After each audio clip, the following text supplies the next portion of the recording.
दोस्तों, मैं रवि ठाकुर ऑटो वाला। दुर्भाग्य से मेरा जन्म राजपूत समाज में हुआ है।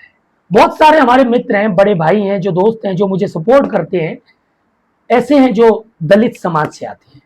दरअसल दलित समाज जो वर्ड है वो मुझे नहीं कहना चाहिए, लेकिन आपको बता दूं कि ये जो शब्द है ये सरकार के द्वारा दिया गया है। तमाम रैलियों में, भाषणों में इस्तेमाल किया जाता है चुनाव के रूप में, ताकि उनको चुनावी लाभ मिल सके। मेरे हिसाब से दलित शब्द का मतलब है जो आर्थिक रूप से कमजोर है, पिछड़ा है, समाज से कटा हुआ है, चाहे वो किसी भी जाति का हो, चाहे वो समर्थ समाज का हो या फिर किसी अन्य जाति से हो। लेकिन आज वाकई में देश में कुछ ऐसे परिवार हैं, तमाम जातियों में, चाहे वो समर्थ जाति हो, चाहे वो दलित समाज हो, ऐसे कुछ परिवार अभी भी हैं जिनको बाकी में आरक्षण का लाभ नहीं मिला है, या आरक्षण उनके आसपास से गुजरा तक नहीं।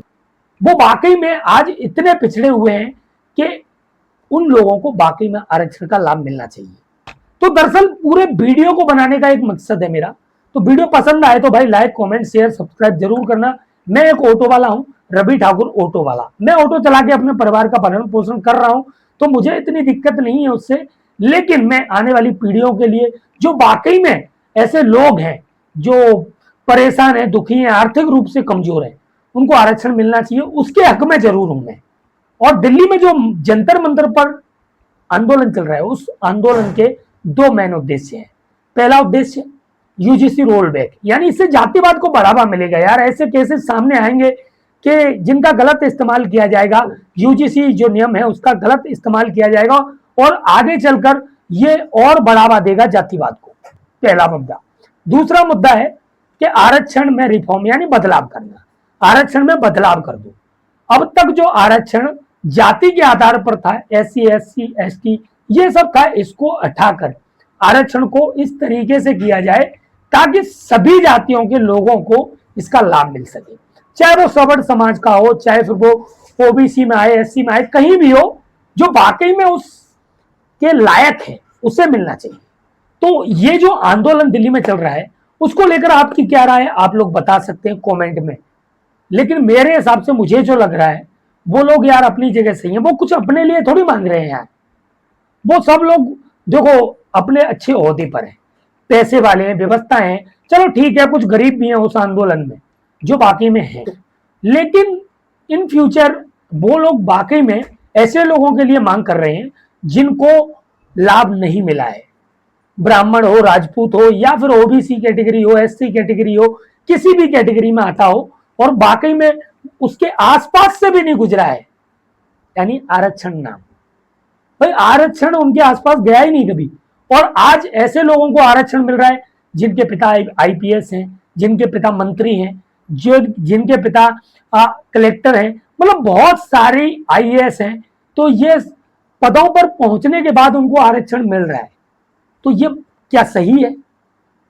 इसके हक में अगर आवाज उठा रहे हैं लोग तो क्या गलत है?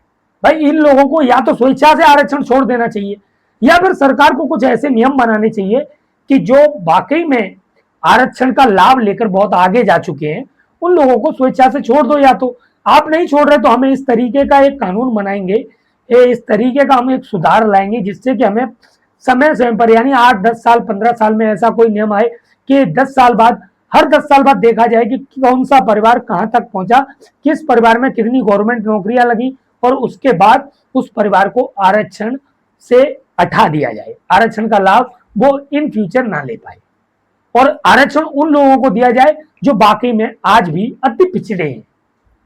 जाति के आधार पर नहीं कह रहा हूं मैं, आर्थिक आधार पर कह रहा हूं।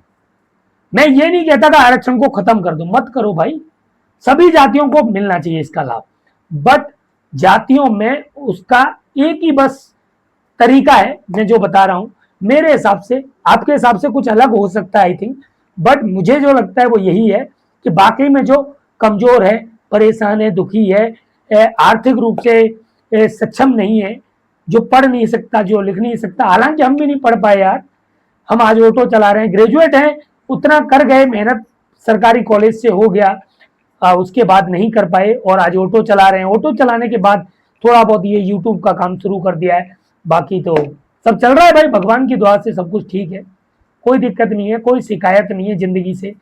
तो बस मैं उन लोगों के लिए कह रहा हूं जो वाकई में आज एक घर तक नहीं है, उनके पास कमरा तक नहीं है, झोपड़ियों में रह रहे हैं, उनके बच्चे पढ़ नहीं सकते, पेन कॉपी फुटपाथ पर बेचने जा रहे हैं, परिवार का बोझ मात्र 10 साल 8 साल की उम्र में उठा रहे हैं, बाल मजदूरी कर रहे हैं। तो मैं बस उनके लिए आवाज उठा रहा था। बाकी आपको ये वीडियो कैसा लगा, वीडियो पसंद आया हो तो अपने 4 दोस्तों तक शेयर जरूर करना। फिलहाल इस वीडियो में इतना ही। जय हिंद, जय भारत।